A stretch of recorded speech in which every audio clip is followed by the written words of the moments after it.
Very good evening மக்களே, happy weekend to every one. இப்போ நீங்கள் பார்க்குற ரெசிபி வந்து பார்த்தீங்கன்னா அஞ்சனாஸ் கிச்சனில் டிஃபன் சாம்பார்.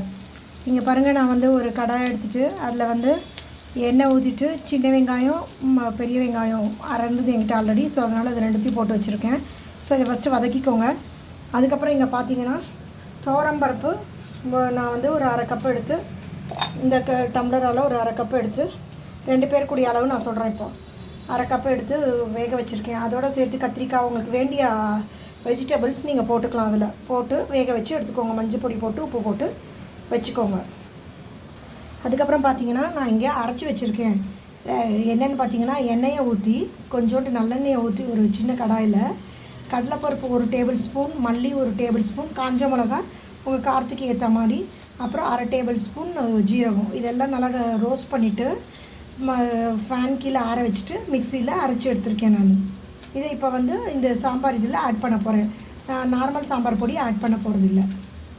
இதுலேயே கொஞ்சமாக பாருங்கள், நான் வந்து எல்ஜி பெருங்காயத்தூள் ஆட் பண்ண போகிறேன்.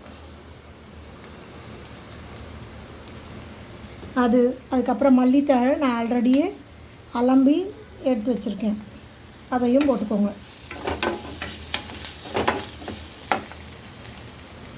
வேக வச்சு எடுத்த பருப்பு காய் எல்லாத்தையுமே அந்த ஃப்ரை ஆகிட்டு இருந்தது இல்லையா, சின்ன வெங்காயம் அதோட இதுலேயே போட்டாச்சு. இப்போ நெக்ஸ்ட்டு அந்த பொடியை போட போகிறேன். லாஸ்ட்டாக புளி தண்ணியை கரைச்சி ஊற்ற போகிறேன். பாருங்கள், அரைச்சி வச்ச அந்த பொடியை போடுறேன். இது நல்லா கலரிக்கோங்க. அதுக்கப்புறம் புளி தண்ணியும் ஊற்றுங்க. இப்போ பாருங்கள், கலர் தெரியுதா, புளி தண்ணி ஊற்றிருக்கேன். இப்போ நெக்ஸ்ட்டு உப்பு போடுவேன். உங்களுக்கு எவ்வளோ வேணுமோ அந்த அளவுக்கு உப்பு போட்டுக்கலாம். ஏன்னா ஆல்ரெடி பருப்பில் இருக்குது. நான் ஜாஸ்தி எங்கள் வீட்டில் நாங்கள் ஜாஸ்தி உப்பு சேர்த்துக்க மாட்டோம்.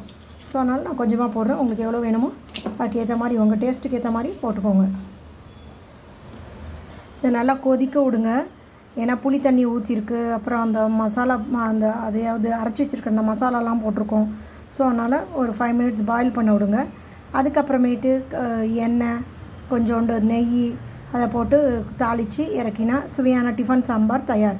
இந்த டிஃபன் சாம்பார் நீங்கள் பார்த்தீங்கன்னா இட்லி, தோசை, சப்பாத்தி கூட தொட்டுக்கலாம்.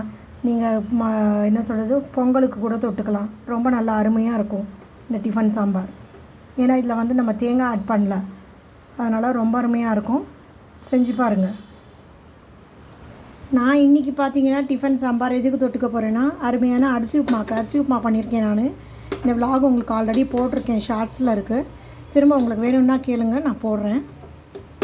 அரிசி உப்புமாக்கு தான் நாங்கள் இப்போ வந்து டிஃபன் சாம்பார் தொட்டுட்டு சாப்பிட போகிறோம். இங்கே பாருங்கள் மக்களே, கொதிச்சிட்ருக்கு. நான் இப்போ சைடில் வந்து பார்த்திங்கன்னா என்னோடய தாளிப்பு சட்டியில் வந்து எண்ணெய், நெய், கடுகு, உளுத்தம்பருப்பு போட்டு வச்சுருக்கேன். இப்போ அதை நான் வந்து தாளிக்க போகிறேன். இங்கே பாருங்கள், தாளிக்கிறதுக்கு ரெடியாக வச்சுருக்கேன். பாருங்கள், தாளிச்சிட்ருக்கு. இதில் வந்து ஒரு காஞ்ச மிளகா, அதுக்கப்புறம் கருவேப்பிலை போட்டு ஆஃப் பண்ணிவிடுறேன். அதை வந்து இந்த கொதிக்கிற டிஃபன் சாம்பாரில் போட்டுடுறேன் தாளிப்பை. இங்கே பாருங்கள் நேயர்களே, அருமையான டிஃபன் சாம்பார் தயாராகிடுச்சு. நான் இப்போ இதை ஆஃப் பண்ண போகிறேன்.